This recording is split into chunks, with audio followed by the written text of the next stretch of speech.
The morning sun cast golden light across the crystal spires of Ethermore when the sky began to burn.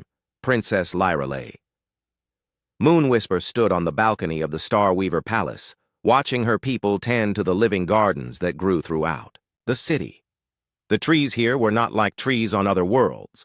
They sang soft melodies, and their branches moved like dancers in the wind. The elven children played between roots that glowed with gentle blue light, while their parents worked with magic to shape new buildings from crystal and wood. Everything changed when the first explosion lit up. The sky Lyra lay felt the tremor through the palace walls before she heard the sound. The singing trees fell silent. Birds made of pure light scattered from their branches as more explosions followed.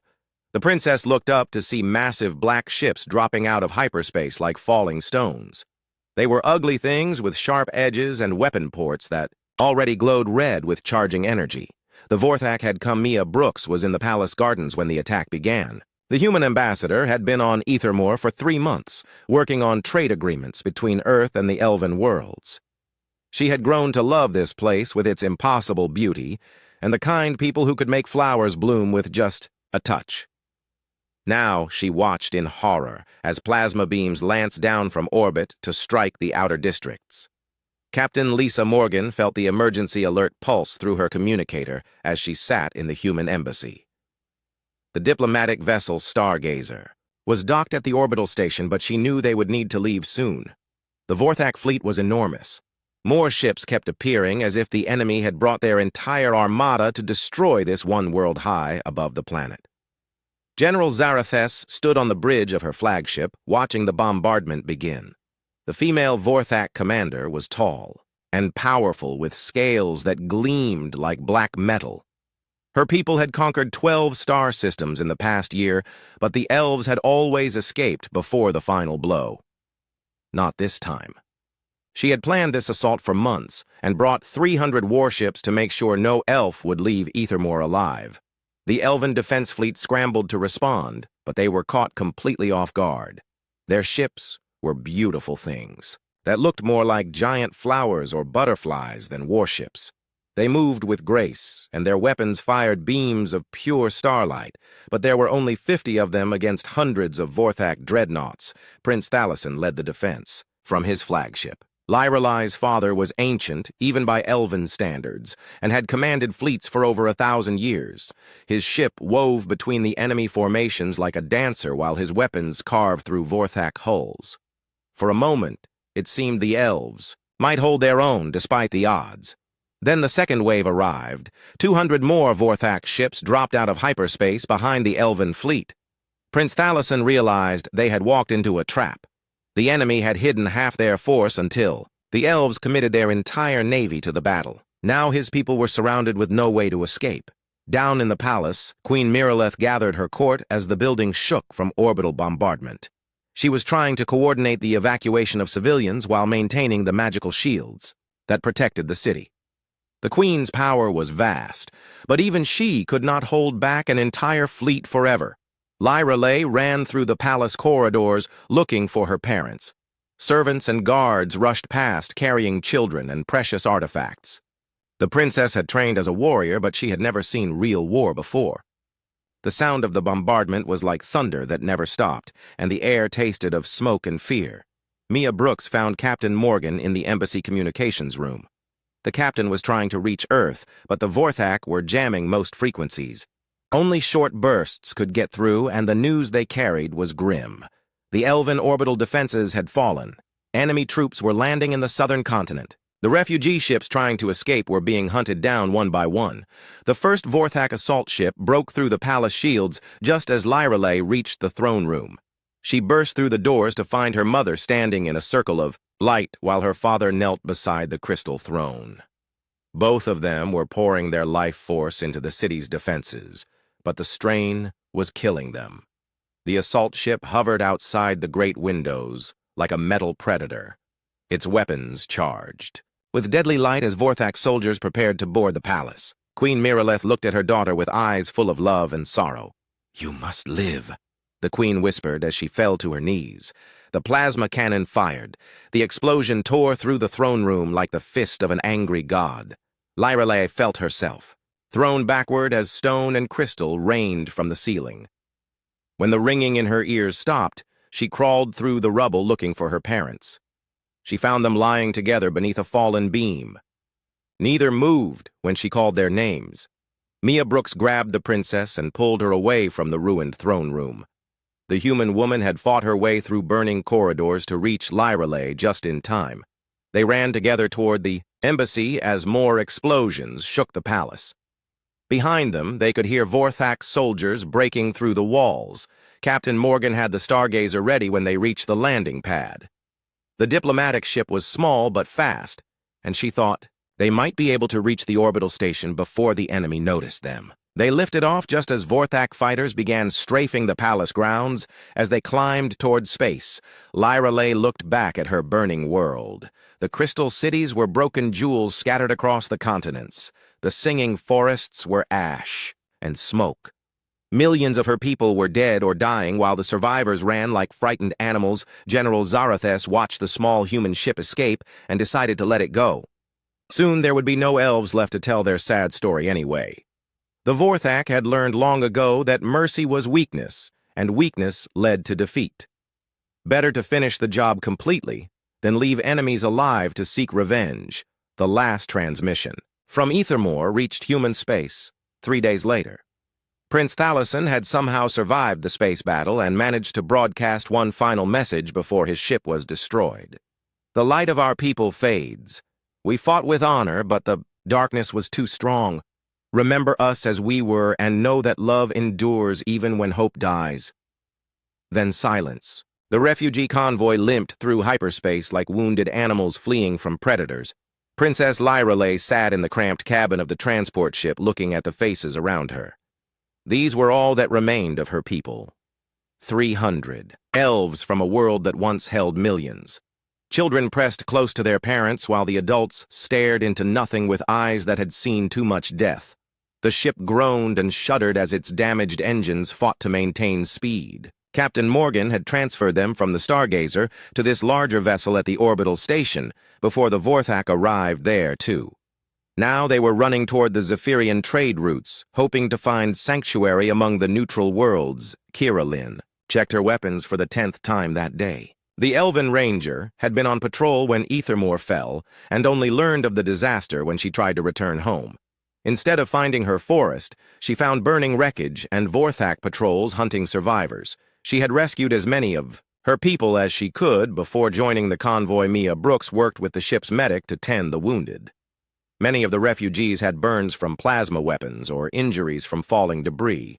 The worst cases were the children who had watched their families die. They sat in silence, refusing to eat or speak while their eyes reflected horrors no young mind should ever see.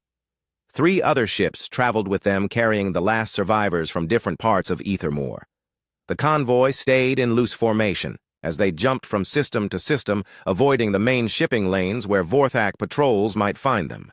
Each hyperspace jump brought them closer to safety, but also deeper into unknown territory. Commander Amy Stone received the first distress. Call at Border Station 7. The human military outpost sat on the edge of known space monitoring traffic between Earth territories and the Galactic core. She had heard rumors about something happening in the Elven systems, but communications had been spotty for weeks. The call came through garbled and broken.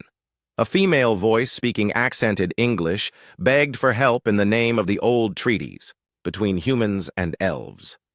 Then static swallowed the transmission, leaving only silence and questions. Stone tried to respond but got no answer. Her station had 2 patrol ships and a staff of 40 people, not nearly enough to investigate what sounded like a major crisis. She sent the recording to Earth Command and waited for orders that would probably take days to arrive. Meanwhile, the convoy pressed deeper into space.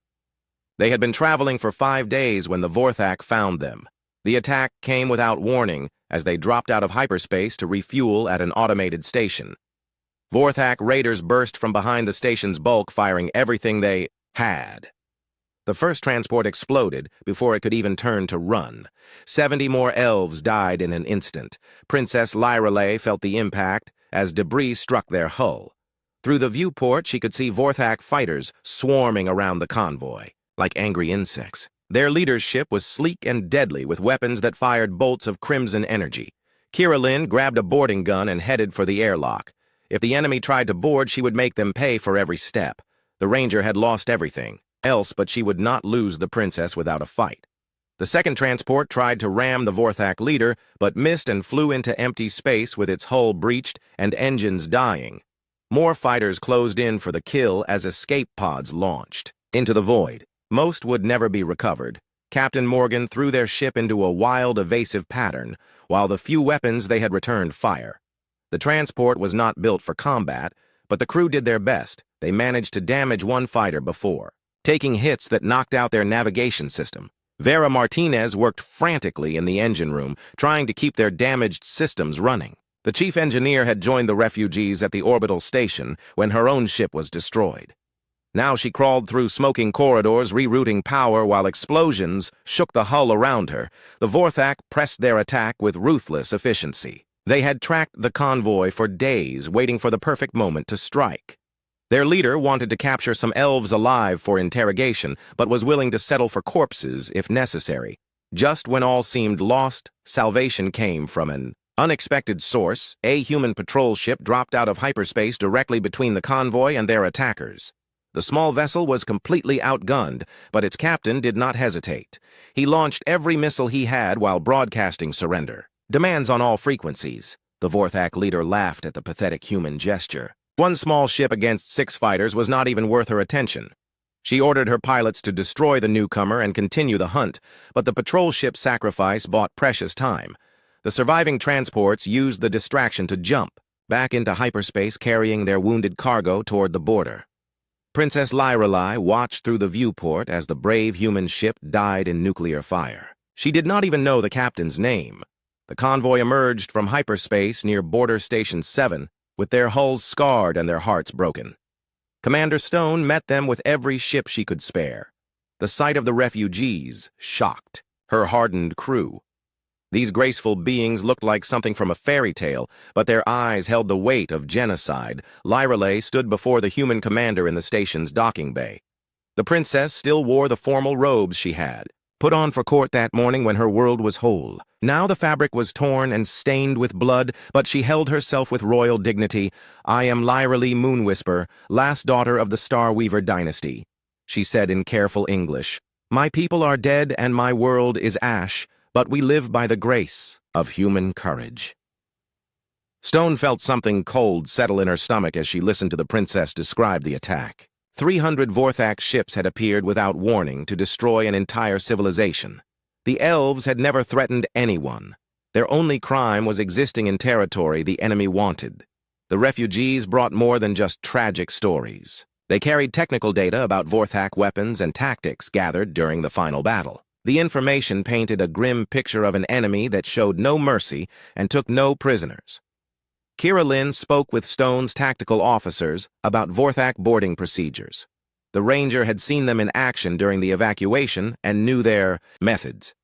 They used sonic weapons to disorient defenders before sending in assault troops armed with plasma cutters that could breach any known armor. Dr. Martinez shared intelligence about enemy ship designs.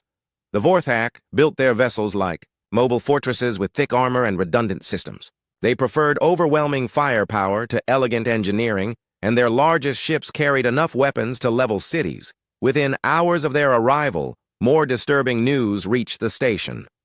Long-range sensors detected massive fleet movements in the former Elven territories. The Vorthak were not stopping to consolidate their conquest. They were pushing outward toward new targets. Commander Stone studied the tactical displays with growing dread. The enemy advance was heading directly toward human space. 3 frontier colonies lay in their path with only light defenses. After seeing what happened to Ethermore, she knew those worlds would not survive the coming storm. She sent another urgent message to Earth Command, but knew it would take time for the fleet to respond. The Vorthak moved fast and struck without warning. By the time human reinforcements arrived, there might be nothing left to save. Princess Lyrelei found her in the command center, staring at the strategic map. The young elf moved with natural grace despite her exhaustion and spoke with quiet authority. "Your people showed us kindness when we had nothing," Lyrelei said. Now we offer what little we have in return, our knowledge of the enemy and our desire for justice.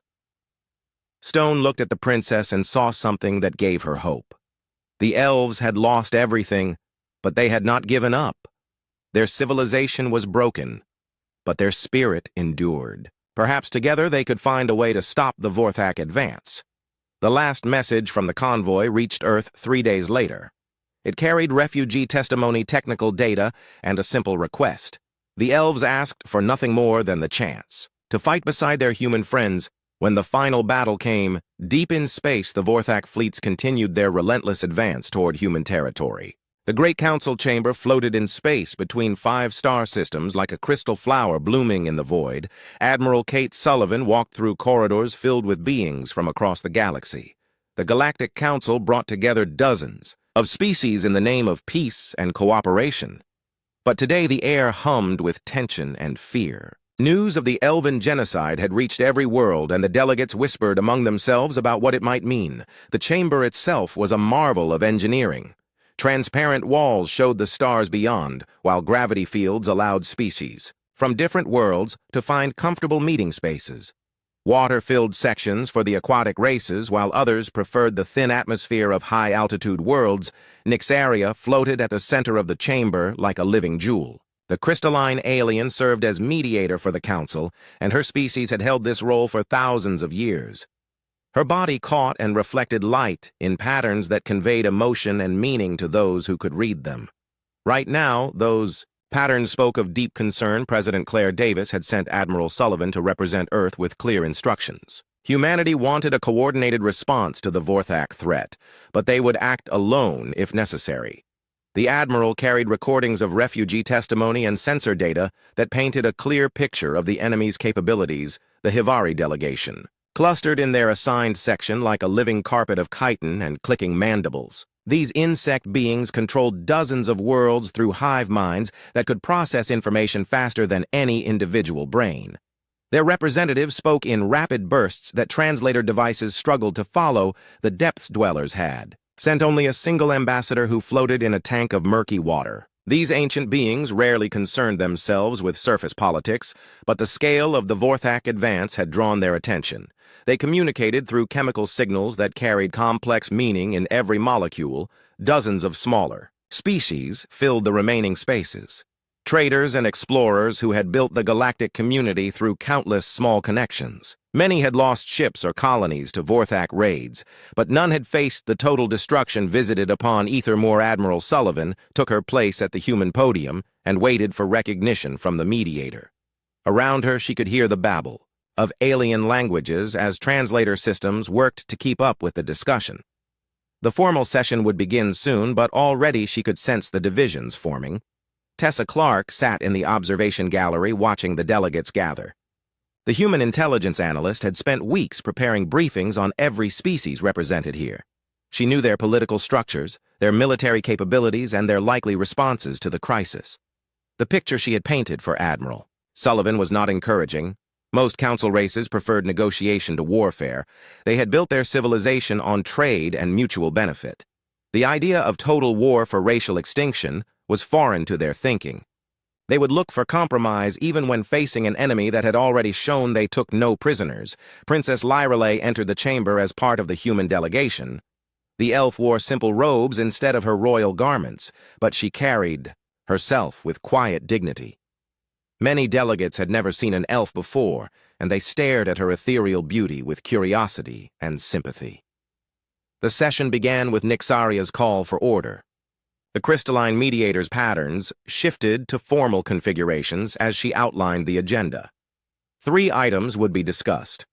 First, the Vorthak aggression against the Elven worlds. Second, the threat to other council members. Third, the question of a coordinated military response. The Vorthak had sent no representative, but their message was clear enough. They had broadcast it across subspace for all to hear. The galaxy belonged to the strong, and the weak would be consumed. There would be no negotiation and no mercy for those who resisted their advance. Admiral Sullivan spoke first for the prosecution. She presented evidence of Vorthak war crimes, including sensor recordings of the bombardment of civilian targets. The images were difficult to watch, as entire cities vanished under plasma fire. She described the systematic hunting of refugee ships and the execution of prisoners. The Hivari representative responded with rapid clicking that translated to measured concern.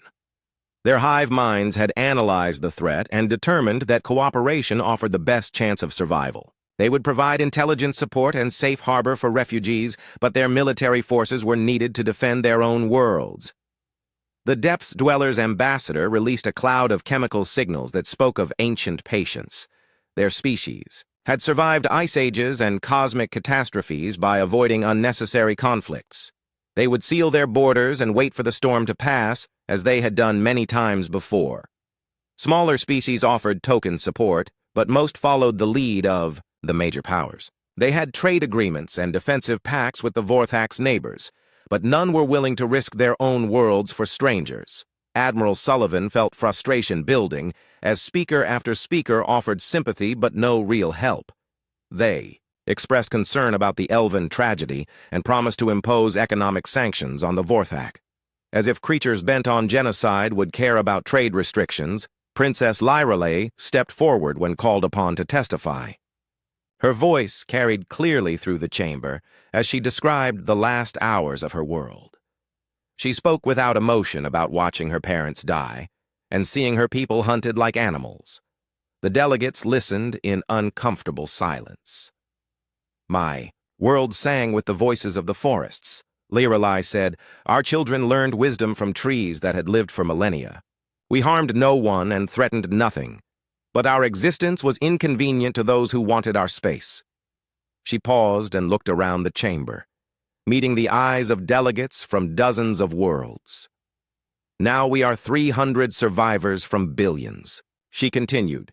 "We ask not for revenge but for justice, not for restoration of what was lost, but for protection of what remains. The Vorthak will not stop with us. They will come for each of you in turn, unless you stand together now." The testimony moved many delegates but changed few minds. Sympathy was not the same as commitment, and words could not stop plasma. Canon's Nyxaria's patterns shifted to indicate deep contemplation as the debate continued. The mediator had served through many crises, but none quite like this. Usually, the II Council faced disputes over territory or trade rights. This was something darker, a threat to the very idea of galactic civilization. President Davis watched the proceedings from Earth through quantum communications. The delay made real-time conversation impossible, but she could see how the session was developing. Her worst fears were being confirmed as the Council chose debate over action. The Zephyrian Trade Federation offered to accept refugee populations, but warned that military involvement would disrupt the economic networks that held their society together. The crystalline resonance suggested establishing safe zones where the Vorthak could settle without conquering existing worlds. Each proposal missed the fundamental point that Admiral Sullivan tried repeatedly to make. The Vorthak were not interested in coexistence or compromise. They wanted total dominion, and would accept nothing less than the submission or extinction of every other intelligent species. As the hours passed, positions hardened along predictable lines. The militaristic species, like the Ursine Federation, offered limited support but demanded guarantees about human intentions. The pacifist coalitions called for peaceful solutions that ignored the reality of Vorthak behavior. Tessa Clark took notes on every speech and proposal while running probability calculations in her head. The intelligence analyst could see multiple scenarios playing out, but none of them ended well for galactic civilization.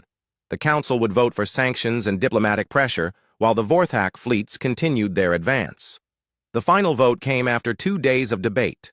The resolution passed by a wide margin, calling for economic sanctions against the Vorthak Dominion and offering humanitarian aid to refugee populations. Military intervention was rejected as premature pending further diplomatic efforts. Admiral Sullivan stood to address the chamber one last time. Her voice carried the weight of command and the certainty of someone who had seen war's true face. "The United Earth Government thanks the Council for its consideration," she said formally. "However, we cannot accept the extinction of innocent species while committees debate. Humanity will act with or without Council approval to stop this threat." The statement sent ripples of conversation through the chamber. Many delegates had expected the humans to fall in line with the majority decision.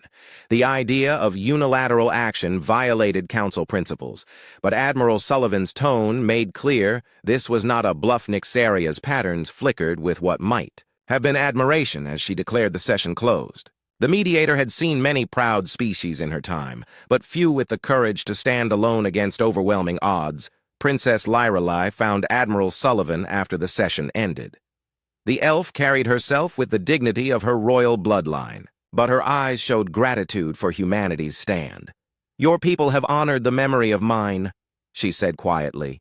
"When the final battle comes, my surviving warriors will stand beside yours." The warning sirens echoed across New Terra as massive shapes appeared in the outer system. Like dark stars blotting out the light, Admiral Kelly Wright stood in the command center of Orbital Defense Station, watching her screens fill with enemy contacts. The Vorthak had finally reached human space with a fleet of 200 ships. They moved with purpose toward the colony world below, where 3 million humans lived and worked among the alien forests they had carefully tended for generations. Colonel Janet Ross commanded the ground defenses on New Terra's surface. Her people had been preparing for weeks, but everyone knew the odds. The colony had 20 defense platforms and a handful of patrol ships against an armada designed to sterilize worlds. She watched through her command bunker's armored windows as the first orbital bombardment began. The plasma beams fell like burning rain across the northern continent. Entire cities vanished in seconds as superheated gas carved through atmosphere and stone alike. The evacuation transports lifted off from spaceports already under fire, while fighter squadrons dove into hopeless battles against overwhelming numbers. Lieutenant Nina Bell led her squadron through the chaos in spacecraft that danced between capital ship weapons like gnats attacking giants. The young pilot had trained for this moment her entire career, but nothing had prepared her for the scale of destruction raining down around her. She lost 3 wingmates in the first engagement, but pressed her attack against the Vorthak flagship.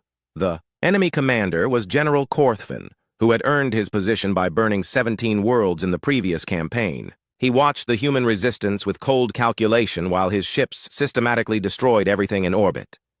These mammals fought bravely, but their technology was centuries behind Vorthak engineering. Dr. Helen Foster worked frantically in her laboratory beneath New Terra's capital city as explosions shook the ground above. The scientist had been developing new weapons technology for months based on data recovered from Ethermore. Her fusion torpedoes might penetrate Vorthak armor. If she could finish the guidance systems before the bunker was breached, the battle lasted 18 hours before New Terra fell. Most of the population had been evacuated, but 40,000 civilians died in the bombardment, along with the entire defense fleet. The survivors fled to Olympus Prime, carrying tales of destruction and Vorthak tactics that would prove vital in the battles to come. Princess Lyrelei stood beside Admiral Wright in the Fleet Command Center, watching the streams of refugee ships arrive at Olympus Prime. The elf had shared what remained of her people's technology with human engineers, but the process of integration was slow. Still, she felt hope watching these determined humans prepare for battle. Olympus Prime had stronger defenses than New Terra. The mining colony sat in an asteroid field that provided natural cover, while weapon platforms hidden in the rocks offered crossfire opportunities. General Patricia Adams commanded 50,000 ground troops dug into positions throughout the main facilities. The Vorthak arrived 3 days later with an even larger fleet. General Korthvin had been reinforced after his easy victory and now commanded 300 ships in a formation that stretched across the entire star system. He expected another quick conquest, but the humans had used their time well. Lieutenant Bell had survived New Terra and now flew with a mixed squadron of human and elven pilots. The alien fighters were beautiful craft that responded to their pilots' thoughts rather than manual controls.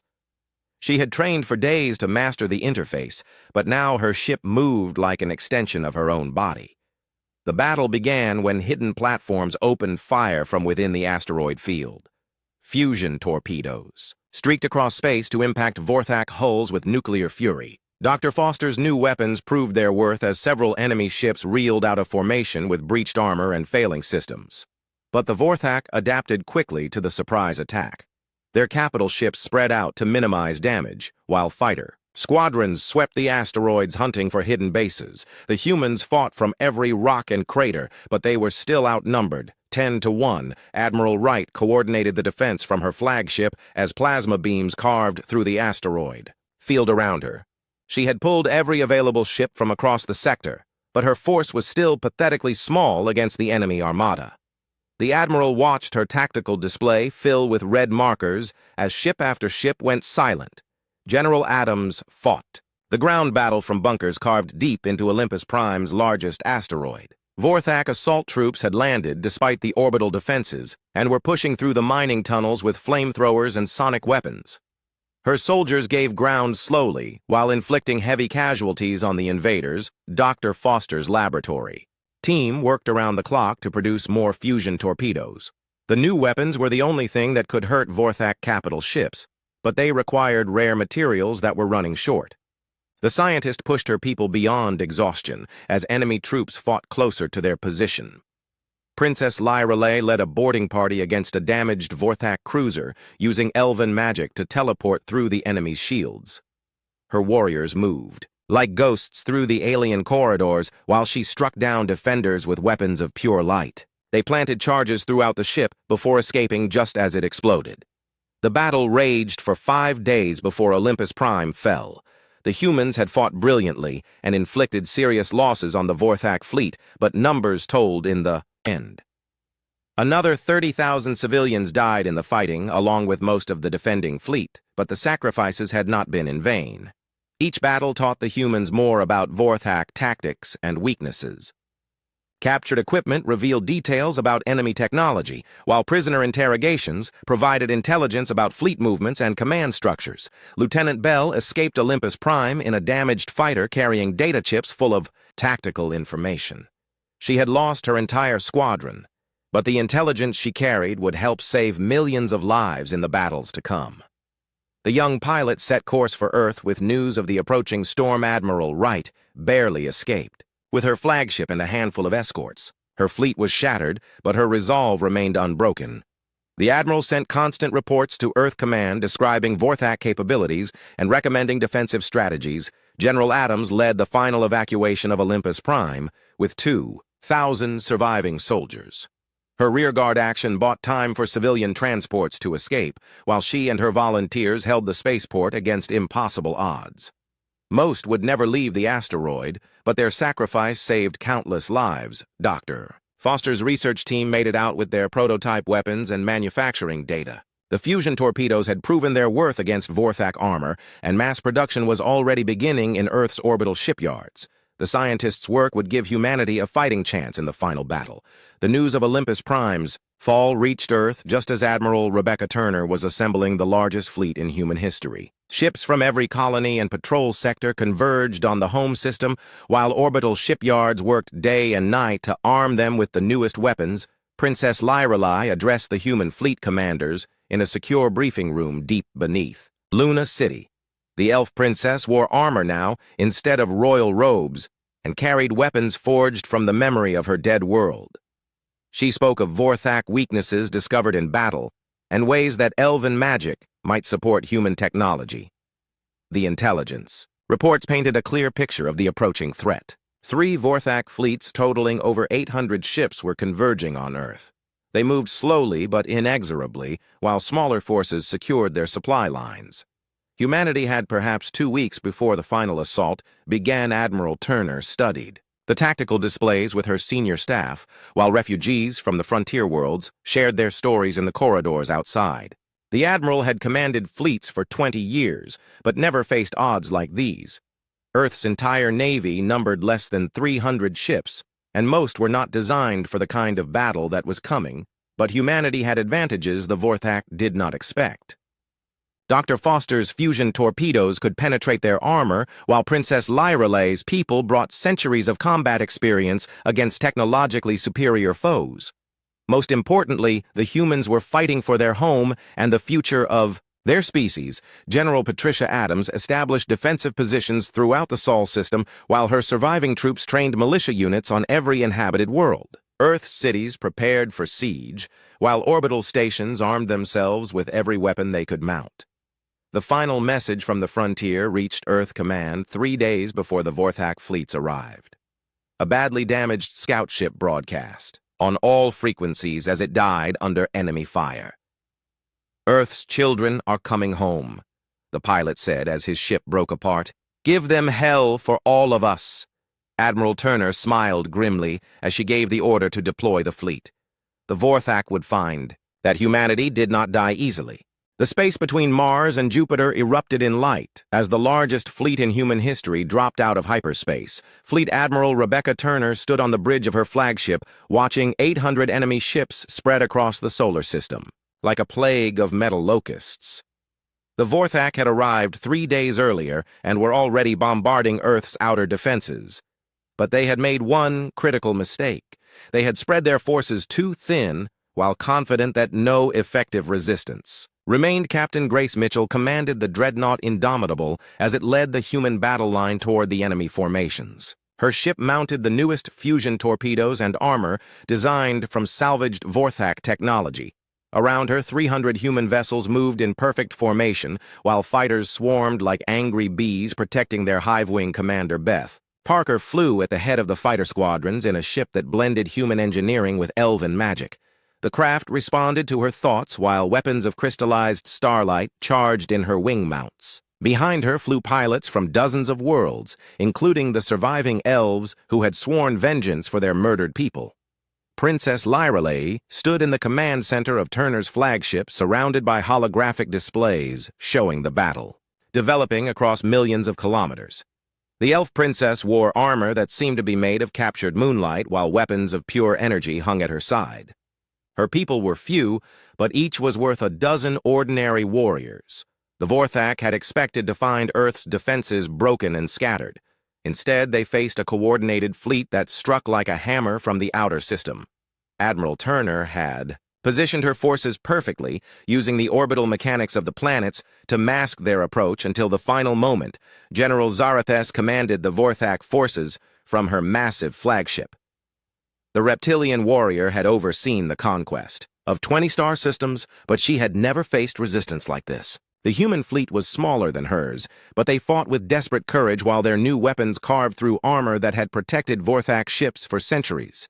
The battle began as Captain Mitchell's dreadnoughts opened fire at maximum range. Fusion torpedoes streaked across space to impact enemy hulls with the fury of caged suns. Vorthak ships reeled out of formation as their armor failed and atmosphere vented into the void. For the first time in the war, they were taking serious damage. Lieutenant Nina Bell led her squadron in a diving attack against the enemy flagship. The young pilot had survived 2 major battles and learned to read Vorthak movement patterns. She guided her formation through the defensive fire, while fusion warheads locked onto target signatures hidden beneath layers of armor plating. But the Vorthak were not helpless victims. Their return fire filled space with plasma beams that could melt steel and antimatter missiles that turned human ships into expanding clouds of debris. The battle became a savage melee as hundreds of vessels fought at ranges measured in hundreds of kilometers. Princess Lyreley led her surviving warriors in boarding actions against damaged enemy ships. The elves moved through Vorthak corridors like vengeful spirits while their weapons cut through armor and flesh with equal ease. They planted charges in vital systems before vanishing back to their own ships like ghosts returning to the grave.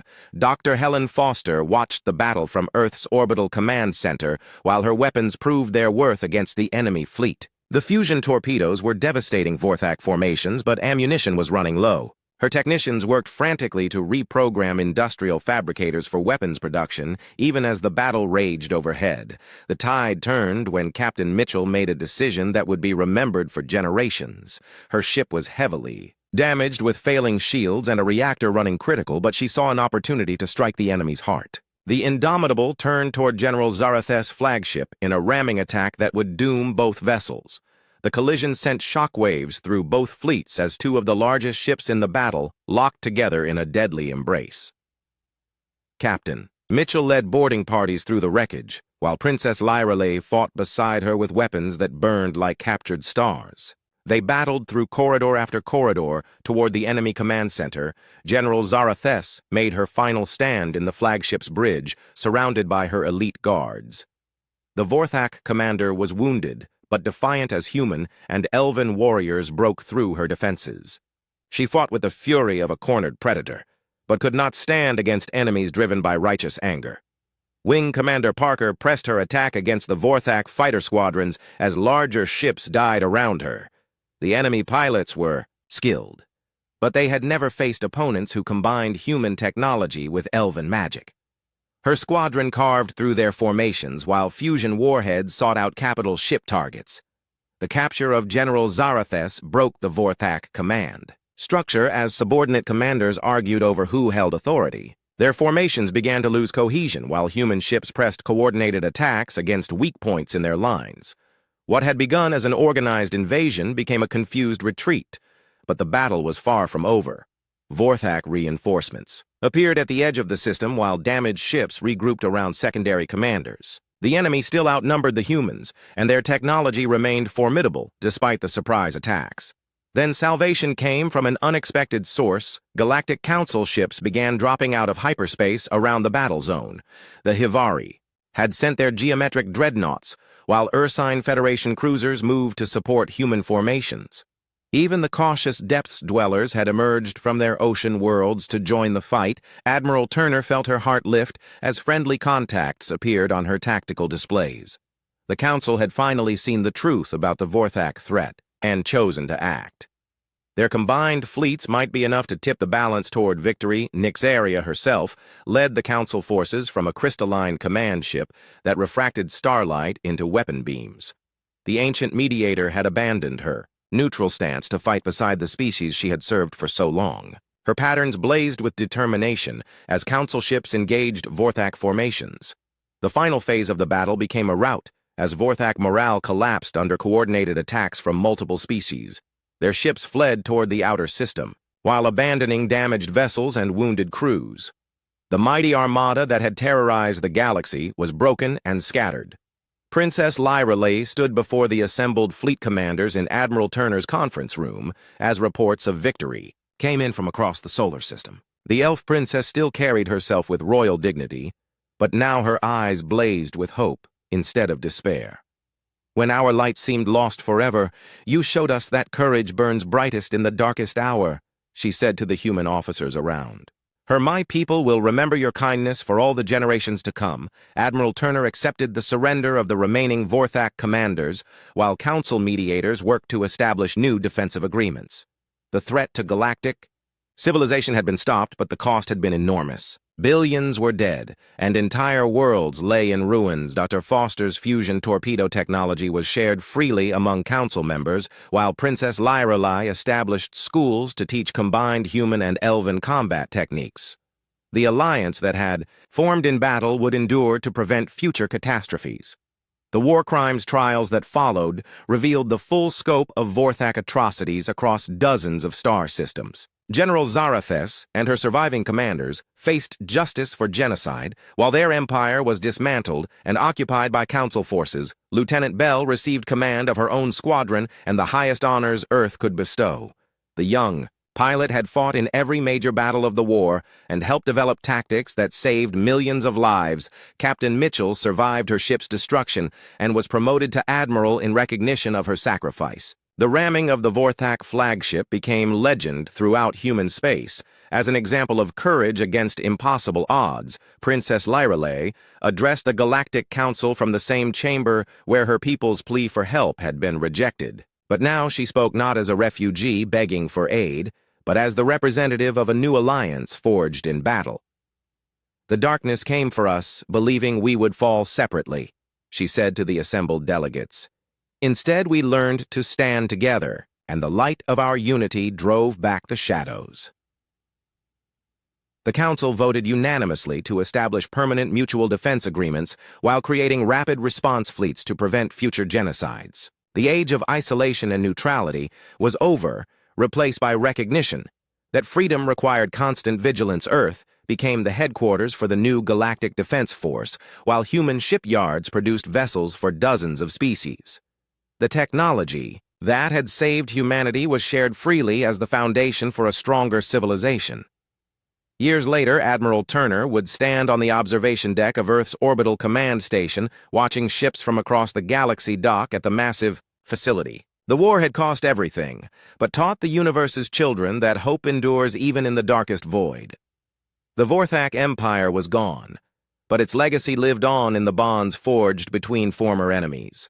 Humanity had entered the stars as refugees, seeking justice and emerged as guardians of galactic peace.